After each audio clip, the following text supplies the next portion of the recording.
علی آ گئے، علی آ گئے، علی آ گئے، علی آ۔ اس کے بعد ہم شکر بجا لاتے ہیں ایک اور بڑی نعمت کا، ہم اسلام کا شکر بجا لاتے ہیں، ہم اس ایمان پر، اس نظام امامت پر جس کے ہم ماننے والے ہیں اس کا شکر بجا لاتے ہیں، ساتھ ہی ایک اور چیز کا۔ جتنے بھی رسول آئے انہوں نے کہا کہ ہمیں اپنی رسالت کا، اپنی ان خدمتوں کا کوئی اجر تم لوگوں سے نہیں چاہیے۔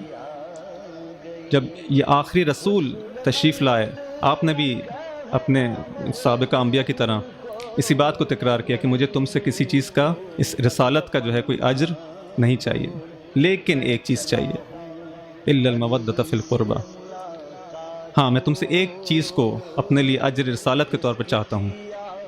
کسی نبی نے اس سے پہلے کوئی اجر نہیں مانگا تھا امت سے، لیکن یہ آخری رسول جو ہے کہتا ہے کہ مجھے تم سے کوئی اجر نہیں چاہیے، فقط ایک چیز کا تم سے طلبگار ہوں، ایک چیز کا مطالبہ کرتا ہوں۔ عجیب ہے کہ ایک چیز کا فقط مطالبہ کیا ہے، لیکن ہم وہ بھی، یہ امت جو ہے وہ بھی دینے میں جو ہے وہ ناکام ہو گئی۔ فقط ایک چیز کا تم سے مطالبہ کرتا ہوں کہ میری قرابت داروں سے، میرے خاندان والوں سے، ان اہل بیت سے مودت برقرار رکھنا، یہ میری اجر رسالت ہے۔ خدا کا شکر بجا لاتے ہیں کہ خدا نے ہم کو ان لوگوں میں سے قرار دیا، ان قلیل لوگوں میں سے کہ جن لوگوں نے جتنا ان کی توان میں تھا، جتنا ان کی معرفت نے اجازت دی، اس حد تک بالآخر اس مودت کا، اس محبت کا اظہار کیا، اس خاندان نبوت اور رسالت سے اپنے جڑے ہوئے ہونے کا، اپنے منسلک ہونے کا ثبوت پیش کیا۔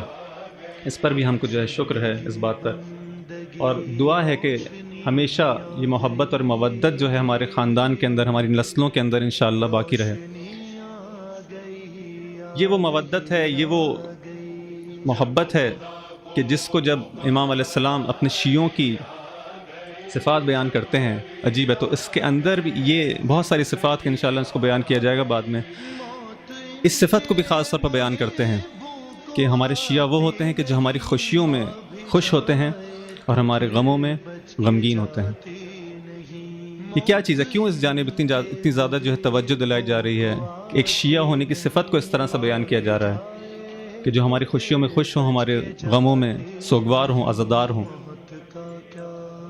اس لیے کہ جو شخص کسی سے محبت کا دعویٰ کرتا ہے، کسی سے اٹیچ ہونے کا، کسی سے منسلک ہونے کا دعویٰ کرتا ہے، تو ظاہر ہے یہ نہیں ہو سکتا کہ اس کا جو محبوب ہے، جس سے وہ محبت کرتا ہے، اس کو پسند کرتا ہے، جو اس کا آئیڈیل ہے، جو اس کا اسوہ ہے، جو اس کی زندگی کا نمونہ ہے، اس کی زندگی کسی اور دھارے پر ہو اور اس کی زندگی کسی اور دھارے پر ہو۔ نہیں، جہاں جہاں جن جن مقامات پر، جن جن چیزوں سے، جن جن امور پر وہ خوش ہوتا ہے، جو اس کو پسند ہیں، مجھے بھی وہی چیزیں پسند ہیں، میں بھی انہی چیزوں پر خوش ہوتا ہوں۔ میری زندگی کے اندر وہ چیزیں اگر آ جائیں کو جو میرے محبوب کو پسند ہے، تو میں بھی خوش ہوتا ہوں۔ اور اگر کچھ ایسی چیزیں ہیں جو میری زندگی کے اندر آ جائیں کہ جس کا ہونا میرے محبوب کے لیے، میرے اسوہ کے لیے، میرے نمونے کے لیے، میرے آئیڈیل کے لیے اس کو ناپسند ہے، تو مجھے بھی اس بات پر خوش نہیں ہونا چاہیے۔ یہ ایک علامت دی جا رہی ہے کہ دیکھو تمہاری زندگی کے اندر تم کن باتوں پر خوش ہوتے ہو، کن باتوں پر غمناک ہوتے ہو۔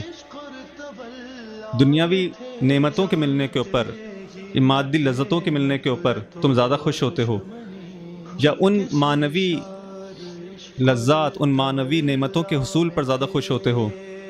جب ماہ محرم آتا ہے، جب ماہ رمضان آتا ہے، جب ماہ رمضان آتا ہے تو تم کیا اس بات پر خوش ہوتے ہو کہ اب جو ہے وہ دعاؤں کا مہینہ آ گیا، جس پر اہل بیت علیہ السلام ایک اہتمام کیا کرتے تھے، جس کا انتظار کیا کرتے تھے؟ اب وہ مہینہ آ گیا، وہ مہینہ آ گیا کہ جو محمد و آل محمد کو پسند تھا۔ اب میں بھی کیا اس طرح سے خوش ہو رہا ہوں اس ماہ رمضان کے آنے پر؟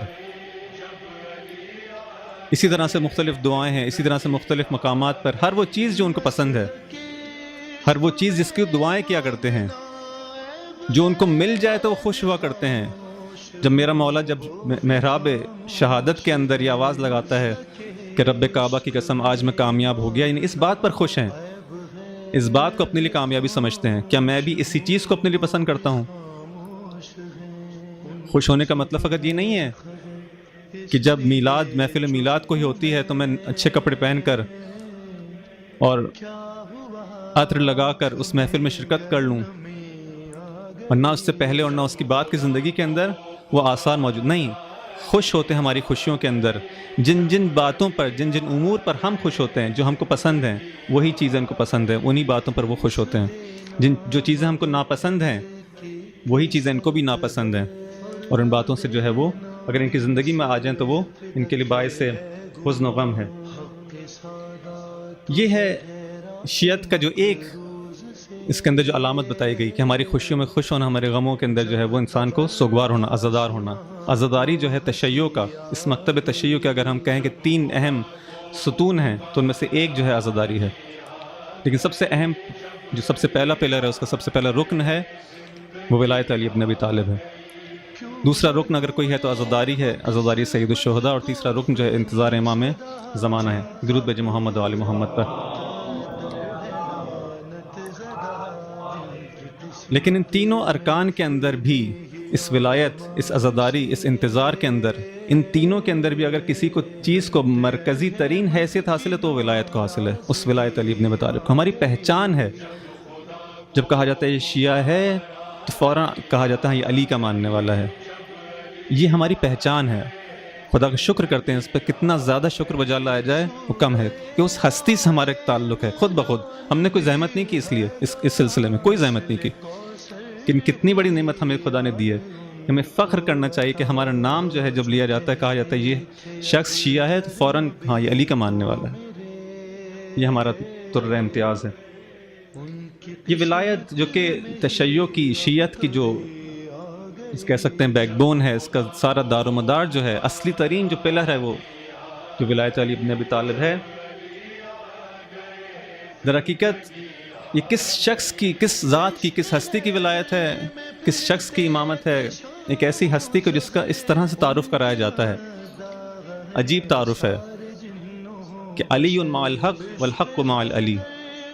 علی حق کے ساتھ ہے اور حق علی کے ساتھ ہے. پھر اس سے بالاتر اسی غدیر خم کے اندر جب امام علیہ السلام کو جو خلیفہ کے منصب پر فائز کیا جاتا ہے، من کنت مولا فہذا علی مولا، اسی کے بعد جو ہے جو کچھ جملات کے اندر جو آگے ایک دعائیہ کلمات کے اندر فرماتے ہیں کہ حق، رسول خدا فرماتے ہیں کہ حق علی کے ساتھ ہے، علی حق کے ساتھ ہے. لیکن ایسا نہیں ہے کہ ان میں سے جو ہے وہ مرکزیت حق کو حاصل ہو، نہیں. عجیب ہے، مرکزیت علی کو حاصل ہے.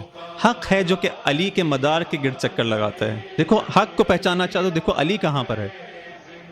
اگر کبھی مشتبہ ہو جائے حالات، کبھی فتنے کا زمانہ ہو، اے کاش کے صفین اور جمل اور دوسرے مقامات پر جب امت کے لیے فتنہ تھا، سمجھ نہیں پا رہے تھے بہت سارے لوگ، حتیٰ وہ لوگ جو کہ رسول خدا کے ساتھ تھے، اصحاب تھے، سمجھ نہیں پا رہے تھے کہ حق کس کے ساتھ ہے. اے کاش رسول خدا کی حدیث کو، ان کلمات کو جو کہ انہوں سن چکے تھے، جو جانتے تھے، لیکن اس کی جانب توجہ نہیں کی، نہیں معلوم کیوں. یہ نہ کہتے کہ ہمیں معلوم نہیں ہے کہ حق کس کی طرف، نہیں. یہ دیکھو علی کہاں پر ہے. اس نے یہ سوچنے کی ضرورت نہیں ہے، ایک لمحہ بھی انسان کو رکنے کی ضرورت نہیں ہے. ہم یہ کہیں کہ معلوم نہیں ہو رہا، حالات مشتبہ ہو گئے، ادھر بھی اصحاب ہیں ادھر بھی اصحاب ہیں، معلوم نہیں یہ حق پر ہیں یا وہ حق پر نہیں. جہاں جہاں علی ہے وہاں وہاں حق ہے. حق ہے جو کہ علی کے گرد جو ہے وہ چکر لگاتا ہے. مدار جو ہے وہ علی کی ذات ہے. علی مع الحق والحق مع العلی یدور حیث ما دار. یہ گھومتا ہے، یہ حق چکر لگاتا ہے. یدور حیث ما دار، جہاں جہاں علی ہیں وہاں وہاں یہ حق. اتنی بڑی منزلت، اتنی بڑی فضیلت جو کہ اس ہستی کو ملی ہے، اور ہم اس ذات سے، اس ہستی سے جو ہے الحمدللہ منسلک ہیں. اسی چیز کو، اسی مطلب کو جو کہ ابھی آپ کے سامنے پیش کیا، امام رسول اللہ صلی اللہ علیہ وسلم عمار، درود بھیجیں محمد، اللہم صلی علی محمد وآل محمد، عمار کو وصیت کرتے ہوئے فرماتے ہیں، کہتے ہیں یا عمار ان رأیت علیٰ قد سلک وادیا. دیکھو تم اگر دیکھو کہ علی کسی جگہ پر جا رہا ہے، کسی وادی پر گامزن ہے، کسی طرف جا رہا ہے، وسلک الناس وادیا غیرہ، اور دیکھو کہ پوری دنیا جو ہے، لوگ جو ہیں وہ کسی اور جانب جا رہے ہیں، کسی اور جانب رخ کیے ہوئے ہیں، کسی اور جانب سفر کر رہے ہیں، فاسلک مع علی، بس تم علی کے ساتھ ہو جانا. یہ نہ دیکھنا کہ پوری دنیا تو ایک طرف ہے اور علی ایک طرف، نہیں. فاسلک مع علی ودع الناس، چھوڑ دینا لوگوں کو، چھوڑ دو لوگوں کو، پریشان نہ ہونا کہ ایسا کیوں ہو گیا کہ پوری دنیا ایک طرف ہے. ہم یہ سوال نہ کریں کہ کیوں ایسا ہو گیا کہ رسول خدا کی وفات کے بعد یہ کیا ہو گیا کہ اتنے کم لوگ رہ گئے. نہیں، پوری دنیا بھی ایک طرف ہو، تم جو ہے علی کا ساتھ دینا. ودع الناس، لوگوں کو چھوڑ دینا. انہ لن یدلک علی ردا، کیوں؟ اس لیے کہ علی کی وہ ذات ہے کہ جو کبھی بھی تمہیں ہلاکت کی طرف، نابودی کی طرف، گمراہی کی طرف دلالت نہیں کرے گا. وَلَن يُخْرِجَكَ مِنْ خُدَا، اور کبھی تمہیں ہدایت سے باہر نہیں نکالے گا، ہمیشہ ہدایت کی طرف لے جائے گا، ہمیشہ ہلاکت سے دور کرے گا، کبھی بھی ہلاکت کی جانب نہیں لے جائے گا. بس ہمیشہ علی کا ساتھ دو، اس راستے پر چلو کہ جس راستے پر علی نے قدم رکھے ہیں. دع الناس، لوگوں کو چھوڑ دینا. واسلک مع علی. زندگی بندگی روشنی آ گئی، روشنی آ گئی، آ گئی، آ گئی. جب خدا